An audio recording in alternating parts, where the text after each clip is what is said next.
Wild Palm Beaches is brought to you by Discover the Palm Beaches, the best way to experience Florida. Proudly produced in partnership with the Palm Beach County Film and Television Commission. On this episode of Wild Palm Beaches, we're going to explore the unseen coast of Palm Beach County, Florida. And we'll meet a man who captures the vibrant wildlife and dynamic events right off the Palm Beaches, from both above the water and from below. This is the Wild Palm Beaches. I'm Paul Dabill, and I'm going to show you the unseen coast of the Palm Beaches.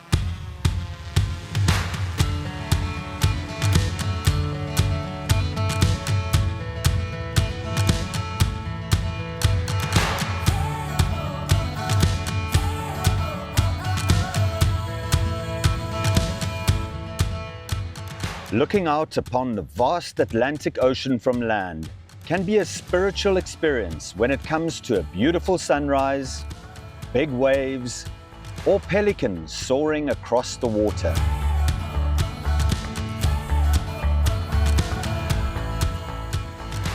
Drone pilot and ocean enthusiast Paul Dabill takes viewers on breathtaking aerial journeys over Florida's coastline, capturing stunning marine life, uncovering hidden ocean mysteries, and revealing the beauty of the sea from above.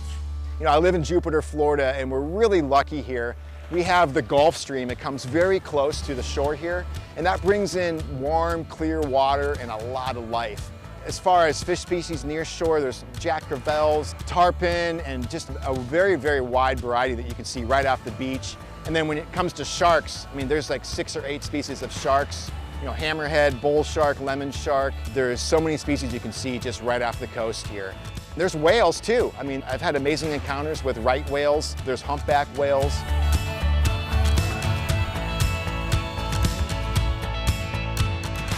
From tracking migrating sharks to uncovering sunken relics, Paul's aerial perspective gives viewers a whole new way to see the sea.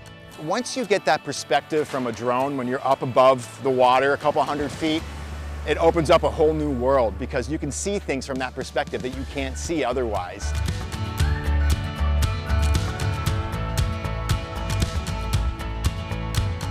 You know, flying a drone can be intimidating, but the technology has gotten so good that it's really quite simple to fly a drone these days. Paul Dabill became a certified drone pilot as he grew his photography business. Zooming in with his camera-toting drone, Paul Dabill spots some of the stars of his videos swimming in the turquoise waters off Coral Cove Park in Tequesta. If you want to fly a drone, you don't need a special license or anything unless you're going to use the drone for commercial purposes, i.e. making money. Then you have to get something called a Part 107 certificate, which is issued by the FAA. And I have that because I use my drone for commercial purposes. It allows you to film for people and make money. Dabill's work offers a window into the dynamic and diverse ecosystem of the Palm Beach County coastline, highlighting the intricate interactions between species and the importance of preserving natural environments.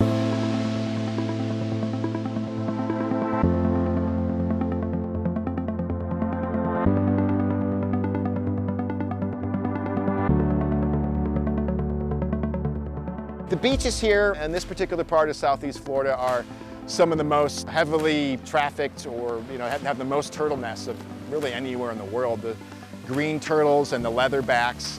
Several other species come here every year, and they crawl up onto the beach at night and they lay their eggs. And flying the drone above the beaches during this time of the year is just amazing to see all of the turtle trails. The Tequesta resident has turned his underwater and drone videography passions into popular social media pages that celebrate Palm Beach County's waterfront wonders.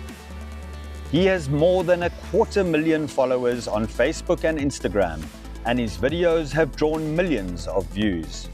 Facebook, Twitter, X, YouTube, I mean, that is the main place that people go for this type of content. And it's a great channel for me to communicate with my audience and share some of these exciting things I've been able to film. It's really tough to make a living, to make some serious money, but I'm able to generate enough of an income to help pay the bills, help pay for the camera equipment. For me, it's just very fulfilling to bring this type of content to a wide audience. Very thankful for all my followers. And I feel really lucky that I've just ended up in a situation where I have all these wonderful toys and cameras and I can go out and do this and spend a lot of time doing it. It's a blast.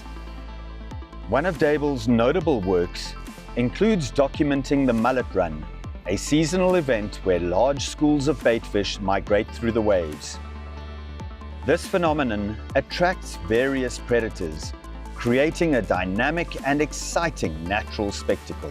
One of the most exciting times of the year here is something called the mullet run. It's a type of bait fish, and they migrate down the coast from north going south during the fall months.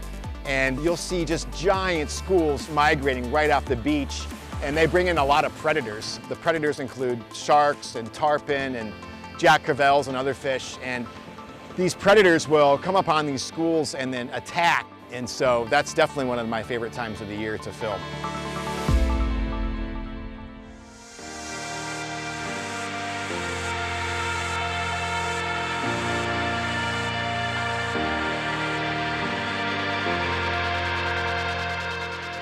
He also highlights the piers in Lake Worth and Juno Beach, and the reefs in between, where he drops waterproof cameras into the waters at high tide when they are clearest.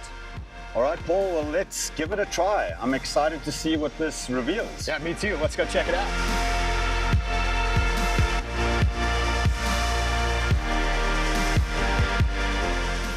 Yeah, one of the things I started doing with my underwater cameras is lowering the cameras off of bridges and piers.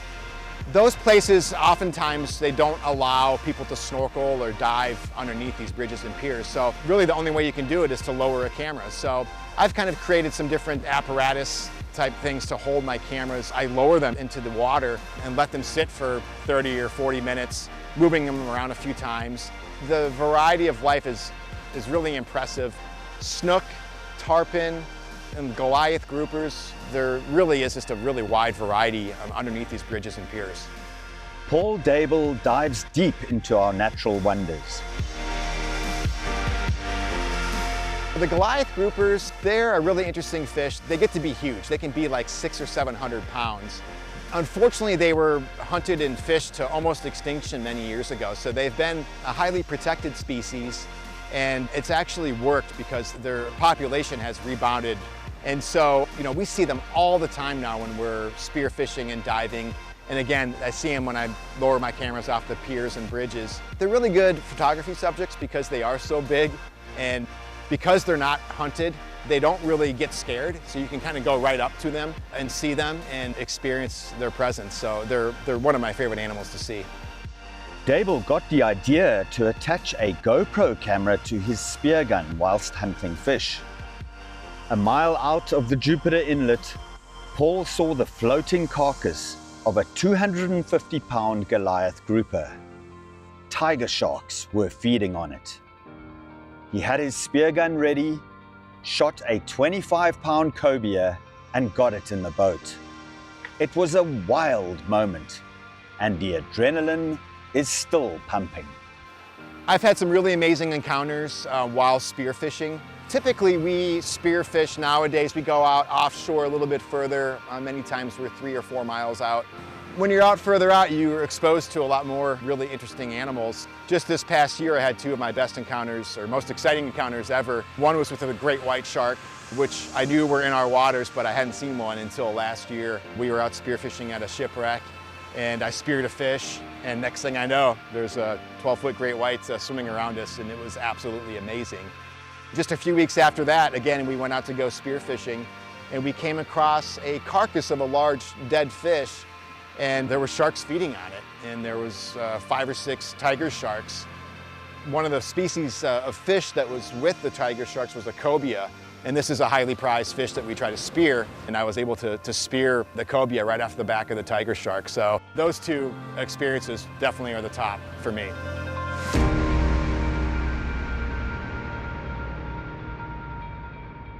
I guess I'm just really intrigued with the ocean. I guess I have been my whole life. When I was a kid, it was always a dream of mine to live in Florida. And when I finally ended up here and was able to experience the ocean and all of its wonders firsthand, it was just super exciting to me. I love fishing and spearfishing, but I also love the challenge of capturing some of these things with my cameras. And so I get a lot of joy and satisfaction of getting that shot of that particular shark or that particular fish. It's just, it's really fun for me.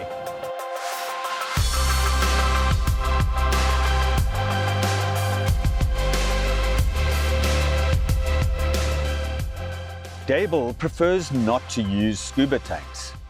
His tools are a face mask, fins, and a snorkel. He has free dived to a whopping 141 feet. One of my favorite places to film and photograph is along our inlets. We're fortunate in Southeast Florida, we've got like 4 in our immediate area. We have the Jupiter Inlet, the Lake Worth Inlet, which is sometimes called the Palm Beach Inlet, the Boynton Inlet. So these are really exciting places because it's kind of a channel for life to go between the ocean and the intercoastal. And there's typically a lot of life to see in there. You have to learn how the tides work because there's only certain times of the tide where you can actually get clear water and see this amazing ecosystem that exists there. But it's one of my favorite places to film, and I have a lot of exciting content in the inlet from the last several years.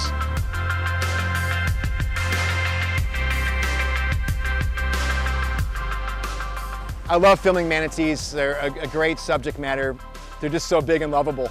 Along the coast, along the beaches, in the intercoastal, in the inlets, it's really impressive to see how they are basically everywhere in our marine environment.